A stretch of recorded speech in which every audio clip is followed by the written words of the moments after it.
Hello guys. तो पिछले part में हमने देखा कैसे लुओ लान लियो को फंसा देती है और उसे अरेस्ट कर लिया जाता है। सारे सबूत उसके खिलाफ थे, पर सही समय पर एनी आकर जो असली मुजरिम है मिंग का पर्दाफाश कर देती है। और इसके बाद लियो और एनी अपने घर आके पार्टी करते हैं। अगली सुबह मिंग वहां आता है और लियो को कहता है कि डेमोन्स की ताकत अब बढ़ रही है और उनके साथ लड़ने के लिए सारे टेम्पल्स अपने टेसिपल्स भेज रहे हैं। हमारे टेम्पल से मैंने तुम्हें सेलेक्ट किया है, तुम डेमोन किंगडम जाके उनके प्लान के बारे में पता लगाओगे। लियो ये चैलेंज एक्सेप्ट कर लेता है और जाने की तैयारी करने लगता है। तभी वहां उनसे मिलने उसका दोस्त फिन हैंग आता है। अब आगे लियो उसके दोस्त को देख के बहुत ज्यादा खुश था।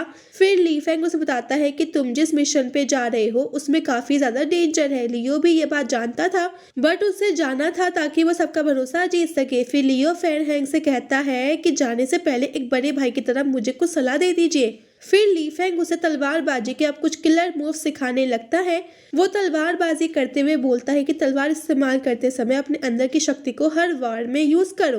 तलवार ऐसी चलाओ कि वो तुम्हारे बॉडी का ही एक पार्ट है। हर चीज के लिए तैयार रहो और जोश कम मत होने दो। तलवार उसके धार से पहचानी जाती है, उसे हमेशा सही रखो। तुम स्पिन करके दुश्मन को चमका दे सकते हो और जरूरत पड़ने पर नरम भी हो जाओ। उन डेमोन्स को अपने जाल में फंसा लो। फिर जैसे ही वो तलवार लियो की तरफ वो करता है, उसमें से एक एनर्जी निकल के लियो के अंदर जाती है। लियो फिर ली फेंग को कहता है कि थैंक यू बड़े भैया, आपसे हमें बहुत कुछ सीखने को मिला, ये जरूर मेरे काम आएगा।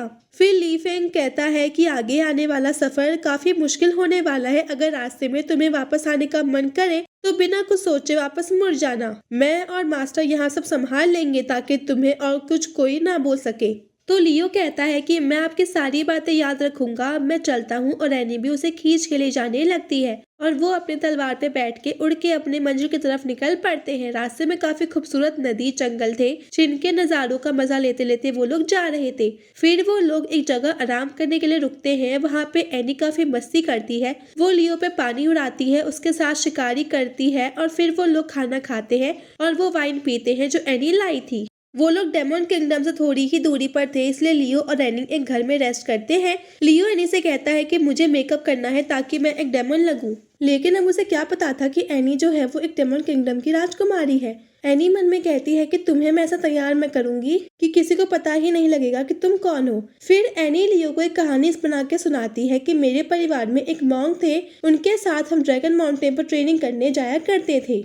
लियो कहता है कि इसलिए तुम अपने साथ वाले लोगों से ज्यादा स्मार्ट हो। फिर एनी कहती है कि मैंने वहाँ ज्यादा तो कुछ नहीं सीखा, लेकिन डेमोन्स की काफी जानकारी है मेरे पास, तो मैं तुम्हें अच्छे से तैयार मैं कर सकती हूँ ताकि तुम एक डेमोन लगो। चलो आओ मेरे साथ। फिर लियो कहता है कि अच्छा हुआ तुम मेरे साथ हो। फिर एनी उसका मेकअप शुरू करती है और उसे वुल्फ के कान और पूंछ लगाती है और कहती है कि अब तुम पूरे डेमोन लग रहे हो, चलो अब बाहर जाओ। लियो पूछता है कि क्यों बाहर जाना है। फिर एनी कहती है कि तुम अकेले थोड़ी हो जिसे डेमोन्स की तरह दिखना है, मुझे भी तो अपना लुक चेंज करना पड़ेगा। फिर लियो बाहर चला जाता है और अपने नए पूंछ के साथ खेलने लगता है और तभी एनी बाहर आ जाती है। वो काफी ब्यूटीफुल लग रही थी। लियो उससे कहता है कि एनी ऐसा लग रहा है कि तुम सही में एक डेमोन हो। लेकिन अब लियो को असलियत कहाँ पता थी कि एनी सच में एक डेमोन है। फिर अचानक लियो बोलने लगता है कि एनी तुम सच में प्यारी लगती हो, पर मैं एक मॉन्क हूँ और मॉन्क शरीर से नहीं आत्मा से प्रेम करते हैं और अब हम डेमोन किंगडम में जाने के लिए तैयार हैं, तो चलो। फिर वो लोग डेमोन किंगडम के मेन गेट तक पहुंचते हैं, पर वहां गार्ड्स जो थे वो खड़े थे। लियो एनी से कहता है कि हमें इनसे फाइट नहीं करनी। एनी मन में सोच रही थी कि ये सही मौका है दोनों किंगडम्स की बॉर्डर को देखने का कि यहाँ सिक्योरिटी कैसी है। अंदर जाने से पहले कितने सवाल पूछे जाते हैं, यही सोचते सोचते वो लोग आगे बढ़ रहे थे। तभी एक गार्ड की नजर एनी पे पड़ती है और उसकी खूबसूरती देख के वो उसके पीछे पड़ जाता है। वो गार्ड्स लियो और एनी को घेर लेते हैं और लियो उनसे पूछता है कि क्या हुआ, सब ठीक तो है। तो वो गार्ड बोलता है कि तुम्हारे साथ वाली लड़की काफी प्यारी है। तभी एनी लियो से कहती है कि हमें वही ट्रिक यूज करनी चाहिए जो उस डॉग डेमन के लिए की थी, पर लियो साफ मना कर देता है क्योंकि वो नहीं चाहता था कि एनी की कोई बुरी नजर से देखे। फिर भी एनी आगे जाकर उनसे बोलती है कि आप हमें गलत समझ रहे हो। तभी वो गार्ड एनी के कंधे पर हाथ रख देता है और कहता है कि क्या तुम्हें किसी ने कभी बताया नहीं कि तुम्हारा शरीर कितना सुंदर है, जरा देखो अपने आप को। ये तुम किस सूखी लकड़ी के साथ घूम रही हो। अगर तुम्हें कोई प्यार करने वाला चाहिए तो मैं हूं ना, मेरी बॉडी देखो, तुम्हें मेरे जैसे स्ट्रॉन्ग योद्धा के साथ रहना चाहिए। यहाँ लियो सोच रहा था कि आज का दिन ही खराब है, कहाँ मैं इन पागल गार्ड्स के बीच में फंस गया। एनी भी बिना लड़े किसी तरह वहां से निकलना चाहती थी, इसलिए वो कहती है कि आप हमें गलत समझ रहे हो, हम भाई बहन हैं। तो अब कुछ दिन पहले मेरे पेरेंट्स इसके घर आए हुए थे और मैं भी आज वहां जाना चाहती थी, इसलिए मैंने इसे लेने बुला लिया। फिर वो गार्ड हंसते हुए कहता है कि अच्छा, तो ये तुम्हारा बॉयफ्रेंड नहीं है, ये बहुत अच्छी बात है। तो तुम्हारा मेरे बारे में क्या ख्याल है? मैं डेमन किंगडम का एक योद्धा हूँ, मैं उनकी सेना में कैप्टन था। तुम मेरे साथ चलो, मैं तुम्हारा बहुत अच्छे से ख्याल रखूंगा। और ये कहते कहते वो एनी का हाथ पकड़ लेता है। एनी अपना हाथ छुड़वाती है और उससे कहती है कि ये तो काफी अच्छी बात है, तुम कैप्टन थे। वापस जाते वक्त मैं तुमसे मिलने आऊंगी, अभी हमें जाने दो। एनी मन में सोच रही थी कि इस बेवकूफ को पता ही नहीं ये किससे बात कर रहा है। जिस किंगडम का ये कैप्टन था उसकी मैं राजकुमारी हूँ। वापस आने पर मैं पहले इसके पैर तोड़ूंगी। पर वो गार्ड अभी भी मान नहीं रहा था। अब लियो के पास लड़ने के अलावा कोई रास्ता नहीं था, वो उस गार्ड को मारने ही वाला था। तभी पीछे से एक डेमन वोकिन आ जाता है जो उनसे पूछता है कि क्या चल रहा है यहाँ। ये देख के वो गार्ड पीछे हट जाता है और कहता है कि कुछ नहीं, बस थोड़ी मस्ती कर रहे थे। फिर वोकिन कहता है कि मस्ती करो, अच्छी बात है, लेकिन किसी को परेशान मत करो। वोकिन एक डॉक्टर था जिसने इसे गार्ड को भी ठीक किया था, पर उससे वादा लिया था कि आज के बाद वो किसी को परेशान नहीं करोगे और स्पेशली लड़कियों को तो छेड़ोगे नहीं। पर तुम वही सब कर रहे हो, मैं तुम्हें आगे से कभी अपनी दवाइयों से ठीक नहीं करूंगा। वो गार्ड वोकिन से माफी मांगता है और कहता है कि आगे से ये नहीं होगा। फिर वोकिन कहता है कि ये लोग मासूम है, इन्हें छोड़ दो। वो गार्ड वैसा ही करता है और उनकी वोकिन लियो और एनी को अपने साथ ले जाता है। रास्ते में वोकिन उन्हें बताता है कि डेमोन्स इंसानों से अलग है, उनका बिहेवियर काफी हार्श रहता है, तुम दोनों को सावधान रहने की जरूरत है। ये सुन के लियो कहता है कि हम आपसे झूठ नहीं बोल सकते, हम दोनों भाई बहन नहीं हैं, हम एक दूसरे से प्यार करते हैं और लोगों की वजह से भाग के यहाँ आए हैं। एनी भी लियो का प्लान समझ जाती है। फिर वोकिन कहता है कि मुझे मेरे पुराने दिन याद आ गए, क्योंकि वो भी अपनी गर्लफ्रेंड के साथ भाग के यहाँ पे आए थे।